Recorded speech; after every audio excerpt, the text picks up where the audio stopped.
desa itu ada hutan. Iya, secara definisinya itu adalah hutan rakyat. Hutan rakyat. Sejauh mana sih kepentingan desa dalam pengertian administrasi untuk ngurus kayak gitu Pak hutan rakyat itu? Belum ada. Belum ada. Meskipun dananya banyak. Para politisi itu peduli nggak dengan kayak gitu? Desa hutan itu? Pedulinya kalau lagi mendekati 5 tahunan kayaknya.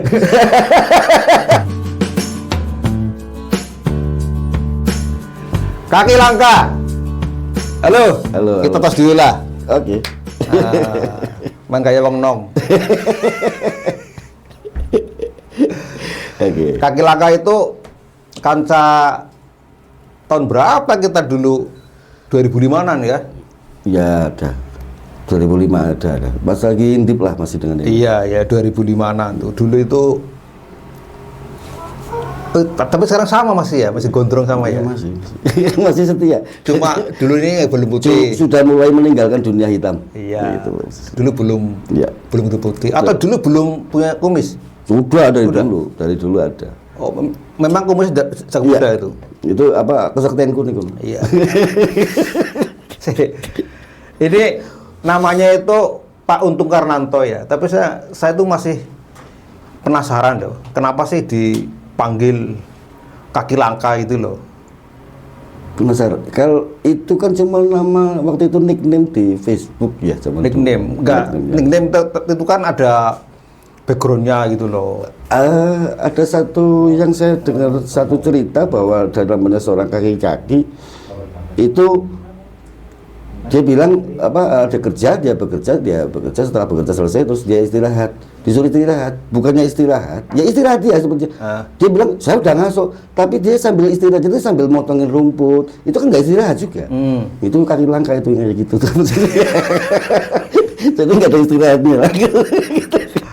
Ya, bisa kayak Om Bian kayak ya. Kalau istirahat malah sambil ngapain? Sambil ngelempiti kelambi. Nah, itu jadi ngasuh karena ngelempiti, kurang ngasuh jenenge kan gitu. Itu seperti itulah. Itu budaya apa itu namanya itu? Kalau ngomong budaya mungkin budaya. Ya. Budaya bahwa tidak betul-betul budaya memanfaatkan waktu. Tapi dengan istirahat tidak harus istirahat itu tidur. Artinya istirahat itu turu, nggak harus itu, nggak harus tidur, nggak harus tidur. Istirahat sekarang istirahatnya kita kan kadang-kadang sambil santai, dengerin pelentengan, ngopi, itu kan juga istirahat, nggak harus tidur posisinya. Nasi ora, istirahat set, di Facebook, ya. malah mikir kan, jadinya, iya kan, kerja serius banget, istirahat, buka-buka HP gitu. Ya udah. Buka-buka HP isinya berita-berita yang bikin pusing. Nah, itu kan itu sama aja nggak istirahat kan. Ya. Itu namanya langka ya. Iya. Kaki langka gitu. Ya. Sampai sekarang itu dipanggil itu. Sejak ada Facebook ada aturan main tidak boleh menggunakan nama yang aneh-aneh itu saya sempat kena. Jadi saya kembali lagi nama di Facebooknya nama aslinya. Oh, sekarang Facebook bukan nama kaki langka bukan? Bukan, tapi nama aslinya. Tapi hampir banyak orang sekarang tetap masih pakai nama itu. Dan kalau nama nickname saya di WhatsApp pun sama, saya tetap kaki langka saya. Gitu loh. Tapi kalau anak yang umuran sekarang muda gitu loh, tahu nggak? Ya ada yang tahu, ada sebagian yang tahu. Tapi agak-agak pada ngundangin mbah gitu, nggak tahu nih. Mbah? Iya. Padahal udah diputu? Padahal belum diputu. Ya putu pondakan oke. Gitu loh. Dipanggilnya mbah. Jangankan kok yang kayak gitu, ada beberapa yang pejabat juga kadang-kadang kalau manggil ya mbah juga kadang-kadang. Mbah. Berarti memang kesepuhan ya? Iya mungkin. Dianggapnya kesepuhan. Padahal aku masih muda loh. Lahir tahun berapa sih? Ya pokoknya 25 lah sekarang. Jadi bukan ada yang bilang kalau umur boleh tua, iya. Tapi rasa tetap muda, gitu. Nak lihat cewek tetap muda. Saya masalah cewek tergantung ceweknya cantik apa enggak. Kalau nggak cantik ya nggak muda jadinya. Gitu. Cewek ini cewek kok gitu kan. Nah sekarang kan budaya sekarang kafe. Oke. Sering nggak di kafe itu? Kan muda. Alhamdulillah saya sering. Karena kebetulan juga teman-teman kafe, teman-teman kopi, komunitas kopi saya sering gaul dengan mereka.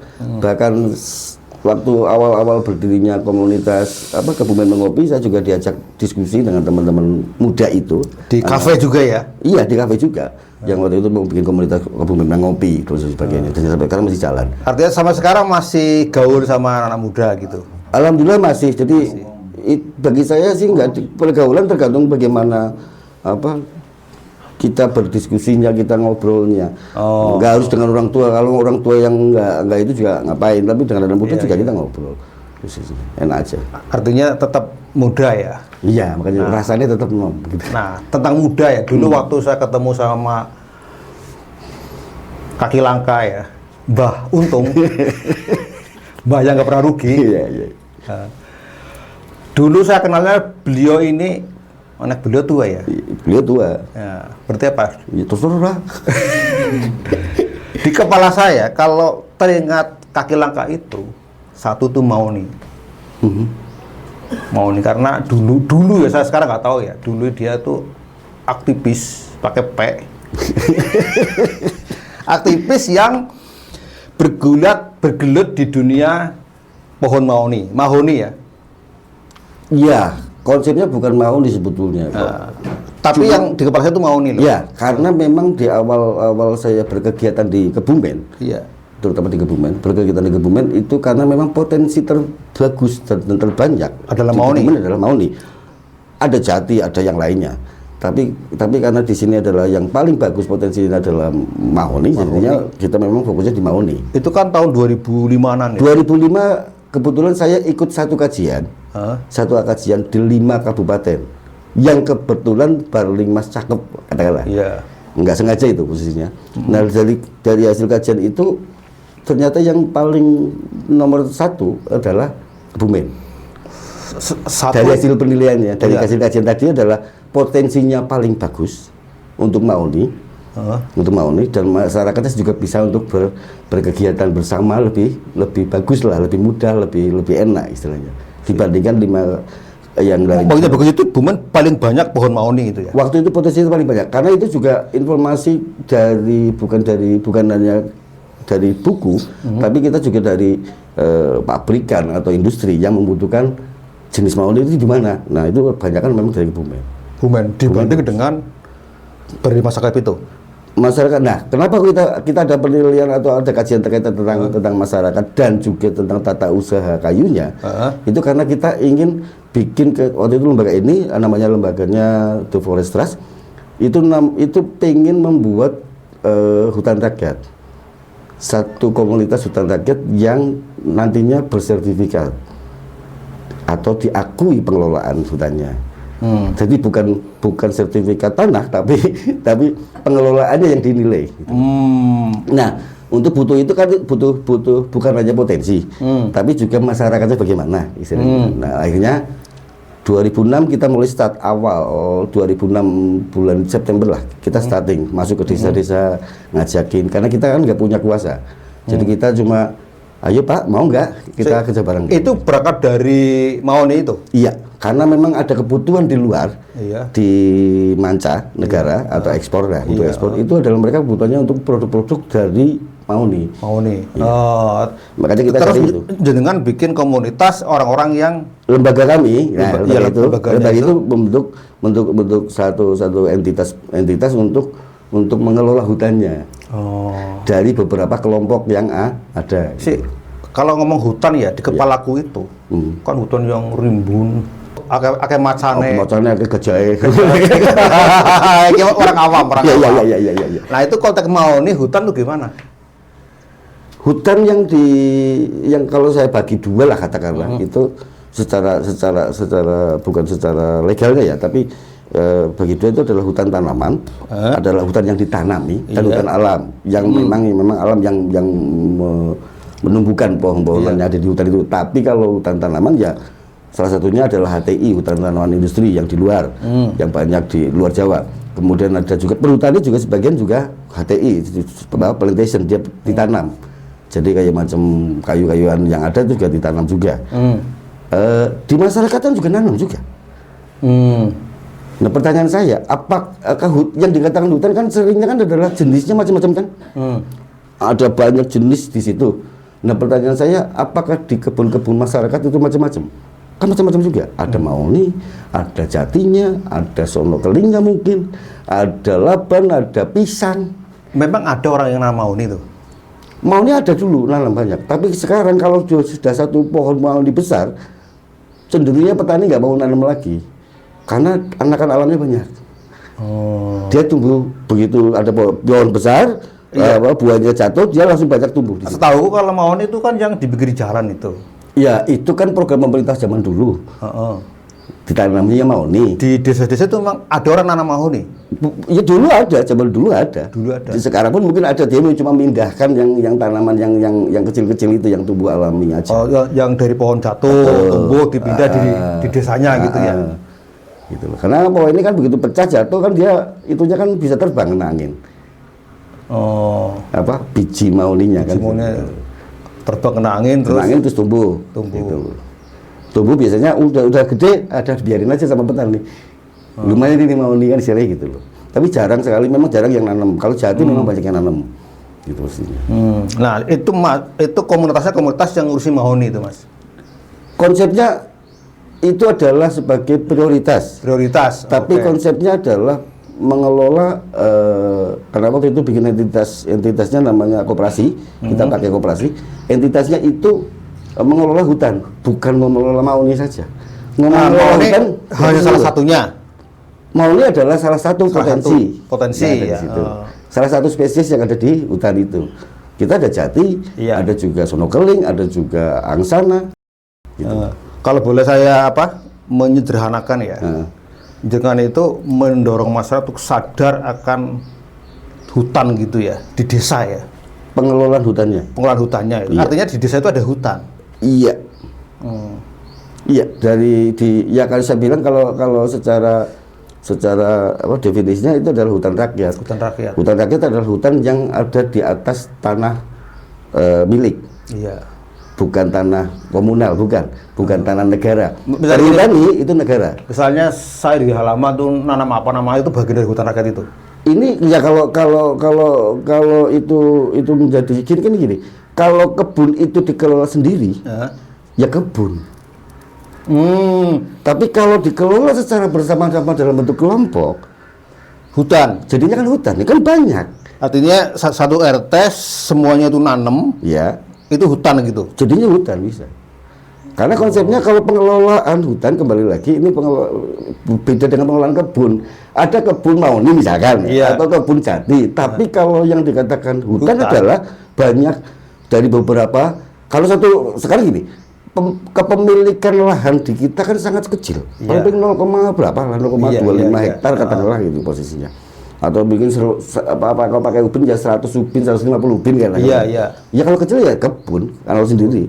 Tapi kalau bersama dengan temannya di sebelahnya, gabung lagi sebelahnya lagi, itu berarti hutan. Artinya misalnya satu RT semua sadar nanam macam-macam. Iya. Itu menjadi hutan. Bisa jadi hutan. Namanya hutan rakyat. hutan rakyat. Nah, di Meskipun hutan rakyat pohonnya enggak gede-gede gitu. belum gede. Belum gede. Jangan ngomong enggak gede-gede, belum gede. Karena yang dilihat kan sekarang kan gitu loh. Iya. Gitu. Ya itu tadi kalau bilang belum Termasuk misalnya tanaman di pot. kalau tanaman di pot beda lagi dong. Beda lagi. Beda konsepnya. Karena kalau bicara hutan ya di tanah posisinya. Nah, pengelolaan itu yang saya bilang bahwa tidak bisa ngomong parsial yang jadi cuma satu kebun. Sedangkan di hutan rakyat ada dua definisi lagi. Masyarakat itu nanam di kebun sama di pekarangan. Ada dua jenis, ada dua tipe.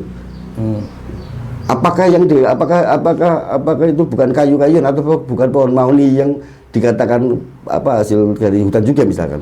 Kalau itu yang di pinggir rumah kan banyak, atau di depan rumah, belakang atau pekarangan belakang rumah, kan ada banyak yang gitu masyarakat.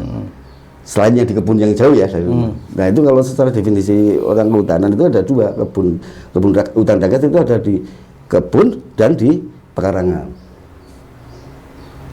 Semuanya masuk di bagian dari hutan rakyat. Itu adalah bagian dari hutan rakyat. Tapi kembali lagi kalau pengelolaannya bersama-sama. Mau lihat gini Kang, pengelolaan itu pengelolaan individual atau dari desa itu? Kalau kami nggak melihat itu secara administrasi, Mau pemerintahan desa mau kayak apapun, kalau masyarakatnya nggak jalan juga nggak jalan kan. Makanya basicnya kami adalah keluarga ataupun petaninya, gitu. Orang yang punya tanah, yang punya lahan itu, gitu loh. Bahkan untuk kegiatan kami aja sekarang itu tidak berbatas kabupaten. Tahun kemarin, tahun 2023, ini sudah merambah ke Banyumas. Jadi desa di Banyumas yang dekat dengan kita, karena dia mau gabung, ya udah kita gabungkan. Karena konsep pengelolaan hutan itu bukan parsial, bukan cuma ceplok, bukan desa A, desa B, bukan, menyeluruh, landscape. Berarti bukan program desa sebagai administrasi ya? Bukan program desa sebagai administrasi, tidak berbatas administrasi desa atau administrasi pemerintahan. Iya, tapi kita berbasis, katanya nek wong pinter ngomong jadi landscape. Iya. Hamparan. Kalau yang di kita namanya DAS, daerah aliran sungai. Biasanya lebih mudah gitu. Pengelolaan hutan itu ya berdasarkan DAS. Ada DAS, ada subdas. Gitu. Tapi gini, meskipun begitu, selama ini kegiatannya melibatkan desa enggak? Kalau secara langsung melibatkan desa, enggak terlalu. Tapi selalu kita ada koordinasi dengan desa, ada komunikasi dengan desa. Karena rata-rata pengurus kelompok juga rata-rata juga pamong desa juga. Oh gitu, iya. Malah ada anggota kami juga yang jadi lurah, anggota hutan rakyat jadi lurah, itu banyak. Jadi kalau konsepnya, kalau kita mau masuk desa untuk menawarkan program kami, pasti kita nuwun dulu lah ke desa. Pak, kita ada program gini, mau gini. Gitu. Oke. Itu mulai tahun 2005-an ya? Starting kita 2006 akhir. 2006 akhir. Nah, sampai sekarang, capaiannya gimana? Capaiannya ada satu yang mungkin, bukan mungkin ya. Saya berani garansi karena saya juga kebetulan ada beberapa aktivitas di luar Kabupaten Kebumen. Kalau di itu posisinya adalah koperasi kami, Kosta Jasa, ya Koperasi Taman Wijaya Rasa itu pengelola hutannya, singkatannya Kosta Jasa lah, nama kerennya lah, nama bagiannya Kosta Jasa. Itu kayaknya yang saya tahu dari hasil kemarin terakhir aku satu pertemuan yang sifatnya agak internasional, Asia Pasifik, itu yang betul-betul mandiri, tanpa ada didampingi dari manapun, tanpa ada dana dari manapun, itu cuma Kosta Jasa. Sampai sekarang kita masih dari manapun, dari pemerintah. Nggak usah ngomong pemerintah lah, jangan ngomong pemerintah ya. Jangan ngomong pemerintah. Kalau kita kolaborasi ya, tapi yang namanya bantuan fasilitasi, fasilitasi seperti apa yang lainnya, baik terutama lembaga donor. Lembaga donor nggak pernah ada. Kalau jenengan dulu kan paling akrab dengan Ford gitu kan, gitu. Kami nggak ada sama sekali dari tahun 2018. Saya belum pernah sama Ford. Ini klarifikasi. Aku dulu dengerin itu. Nah, kami dari tahun 2018 itu pure mandiri. Se-Indonesia, se-Asia Pasifik aja kita sendiri. Oh gitu. Tapi gini, desa kan mulai tahun berapa ya kan dapat dana besar banget dari pemerintah kan? Oke. Desa kan. Itu ada nggak apa namanya? Gini, sebelum sana ya. Sejauh mana sih kepentingan desa dalam pengertian administrasi untuk ngurus kayak gitu Pak hutan rakyat itu? Belum ada. Meskipun dananya banyak. Loh, kan kita harus maklum dulu dong. Kalau saya berdiri maklum bahwa dulu desa kan sangat-sangat sedikit sekali dananya. Iya. Belum lama lah baru ada dana desa. Iya. Dan sementara ada katakanlah ketimpangan pembangunan juga. Jadi sekarang lebih banyak untuk infrastruktur. Memang adalah untuk peningkatan kapasitas ada. Iya. Tapi lebih banyak untuk infrastruktur. Tapi gini, infrastruktur itu bertentangan nggak dengan konsep hutan rakyat itu? Konsepnya sebetulnya nggak harus bertentangan. Nggak yang terjadi selama ini? Kalau yang terjadi selama ini ada satu kegelisahan di saya pribadi. Iya. Ada satu hal yang cukup bagi kami cukup menyedihkan. Ada dua hal yang saya tahu persis adalah terkait tentang pembangunan infrastruktur yang menggunakan semenisasi lah. Semenisasi. Ya, hampir banyak di desa-desa itu begitu. Sekarang sih mungkin nggak terlalu ya sekarang. Tapi waktu pertama kali digelontorkan dana yang gede-gede itu rata-rata semenisasi. Dengan semenisasi otomatis run off-nya atau air hujan yang di atas atau di atas tanah itu makin besar. Otomatis tidak terserap oleh tanah. Itu yang bisa menyebabkan banjir. Salah satu penyebabnya juga itu, atau menjadikan erosi tanah. Itu yang kami yang Terus hutan rakyatnya dengan ada kayak gitu gimana? ya kalau loh kok kita nggak bisa apa-apa itu programnya desa kok gitu ya kan, kita cuma bisa mengingatkan selalu, jangankan kok levelnya pemerintahan desa, pemerintahan kabupaten atau apa, kita cuma bisa mengingatkan. Kita cuma bisa tolong dong kalau gini jangan terlalu ini, paling cuma bisa mengingatkan. Tapi kembali lagi kita harus maklum juga, dulu ketimpangannya itu sangat gila kan. Iya. Jadi ya jangan salahkan masyarakat desa kalau mereka jadinya larinya ke situ gitu loh. Tapi ya harapan saya justru yang dari pemerintahan di tingkat atasnya itu memberikan pendampingan, jangan kayak gitu dong. Dan kayak gitu maksudnya jangan terlalu over yang semuanisasi semuanya. Gitu. Boleh lah semen tapi jangan semuanya kan. Iya, itu iya. Ada banyak alternatif. Nah, posisi saya gitu. Bisa aja paving kan mesti bisa nyerap. Tapi kadang-kadang paving ini jadi gini ya karena pavingnya jelek mungkin ya kayak gitu. Kalau pavingnya bagus ya bertahan lama kan gitu. Iya. Yang kayak gitu kan. Gitu. Itu satu. Terus yang sempat marak juga dengan adanya pembangunan embung. Kenapa itu? Saya adalah orang, saya pribadi loh. Saya pribadi saya cuma bertanya-tanya embung itu apakah pernah fungsinya betul-betul berfungsi apa enggak sih? Karena yang saya tahu, yang selalu jadi jargonnya orang yang membuat embung adalah jargonnya yang embung yang di Gunung Kidul. Yang di Gunung Kidul itu betapa wow jadi jargon, tapi kan mereka embungnya cuma untuk wisatanya. Itu yang menjadi rujukan gitu. Iya kan. Kalau saya bilang udahlah diperbaiki saja mata airnya dan sebagainya. Kayak contohnya gini, ada orang bilang sekarang mata airnya makin berkurang. Karena apa juga? Karena rata-rata sekarang atau mata airnya yang untuk kebun atau tanaman mereka berkurang. Sebetulnya juga kadang-kadang salah di kita juga. Selang masuk langsung ke mata air, langsung ke rumah. Selang masuk ke mata air langsung ke rumah. Semua kayak gitu. Salah siapa? Salah kita. Ya kita. Loh, saya nggak punya mata air kok. Ya, paling baik air mata. jadi yang kadang-kadang manusianya itu sendiri yang nggak itu. Manusia dalam arti individunya. Iya. Tapi individunya kan harus ada yang tanda kutip yang lebih paham, yang lebih itu ya bisa bimbing dong harusnya. Kan mestinya kan pemerintah desa yang lebih paham. Ya tidak harus. Sekarang saya mau tanya deh, bukan lagi mengecilkan pemerintahan desa dalam arti kapasitasnya, ya toh? Yang lebih itu sekarang dana desa dan sebagainya itu disetujui oleh siapa? Cairnya? Kan oleh dinas-dinas terkait, oleh pemerintah kabupaten. Pemerintah kabupaten naik lagi ke sana, kan gitu. Saya paling nggak setuju kalau menyalahkan langsung ke situ. Salah, oke. Tapi salah yang berending ke atas. Iya. Gitu loh. Ada usulan begini nggak disetujui kan sama tingkat katakanlah tingkat di atasnya lagi, tingkat kecamatan atau tingkat kabupaten atau tingkat provinsi atau mungkin pusat, yang nggak berjalan. Karena dana itu kan mau tanya, apakah dana itu ada betul-betul langsung ada di desa? Kan tidak, kan dari pusat juga. Ya tapi kan masa pusat tahu detail itu kan enggak lah. Nah, sekarang kalau gitu pusat nggak tahu, bawahnya lagi dong siapa? Kabupaten. Saya nggak setuju kalau jenengan nyalakan cuma di desa. Loh, saya nggak menyalahkan. Saya tanya.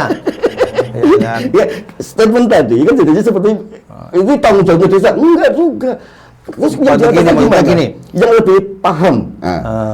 Pemerintah desa kan nggak cuma ngurusin satu poin lah katakan satu kegiatan gitu loh. Kan ada yang di atasnya, contohnya misalnya dinas-dinas terkait lah misalkan di level kabupaten sama di level provinsi kan gitu. Mereka kan lebih secara tema dia lebih paham harusnya gitu. Itu yang harusnya membimbing. Oke. Artinya tapi sebentar saya potong. Walaupun dari desa misalkan atau dari dinas kabupaten apa gimana, tapi kalau pemerintah atau masyarakatnya sudah sadar, sudah ini lebih. Oke. Saya yakin itu. Gini, saya tadi berdesa ya dengan dana yang banyak itu. Ada nggak semacam koordinasi antara desa untuk urusan tentang desa hutan gitu? Yang tadi sampean cerita. Saya pernah ikut namanya apa ya? Musrenbang Cam. Saya pernah ikut Musrenbang Cam, pernah ikut Musdes, pernah ikut Musrenbang yang di kabupaten. Rata-rata egonya tinggi-tinggi semua. Tetap desa aku desa ini misalnya di kecamatan ya. Desa ini bikin apa? Ya, pokoknya desa ini yang bikin apa? Bersaing ya. Ya, bukan bersaing, konsepnya pengen ini sing digulkan jadi ya gitu loh. Iya, itu kan bersaing. Iya, itu wajar sih, itu wajar. Iya. Tapi yang saya harapkan justru yang di level di atasnya itu harus bisa melihat secara menyeluruh. Harusnya kan tetap terjalin. Nah, terintegrasi lah katakanlah. Apalagi ngomong desa hutan ya. Betul. Apalagi desa yang dilewati sungai ya. Itu lebih. Nah, gitu. Apalagi sungai-sungai yang sekarang yang di desa yang saya bilang saya cukup sedih, bukan hanya di kota Kebumen saja, Iya. di desa saja sudah banyak sampah plastik. Dari tas kresek, dari segala macam itu sampah sudah banyak sampah. Sekarang kalau desa ini bikin peraturan ketat, di ujungnya enggak, padahal sungainya itu mengalir dari desa yang lainnya, kan sama aja bohong. Kan semua harus terintegrasi semua. Artinya sudahi ego Sektoral. itu, baik dari masyarakat Ya. ataupun dari desa gitu, pemerintah gitu. Iya, desa dan dinas juga sama aja posisinya kan gitu. Ego sektoralnya kan tetap tinggi. Gitu loh. Yang terakhir Kang, menurut sampean, Hmm. menurut jenengan, orang-orang yang para politisi itu peduli gak dengan dunia kayak gitu, desa hutan gitu? Pedulinya kalau lagi mendekati 5 tahunan kayaknya. Contoh sederhana saja, saya berapa kali ngetek orang-orang yang pusat yang di Dewan pun saya bilang, loh Pak, di Kebumen ada hutan rakyat yang sudah diakui internasional. Lupa. Bukan lupa, nggak diperhatiin. Oke. Buru-buru ditengokin. Kalau para calon bupati, Kalau calon bupati saya belum tahu. Sampai sekarang calonnya siapa juga nggak tahu kan. kalau yang dulu-dulu misalnya, calon dulu gitu, Calon-calon yang dulu-dulu saya belum pernah. pernah nggak menjadi bahan kampanye untuk desa hutan gitu? Kayaknya belum. Belum pernah. Belum pernah. Kalau bahan kampanye untuk desa hutan atau untuk menanam mungkin iya. Iya. Kan kalau cuma nanam sih istilahnya kalau aku sederhana, Kang Rasid.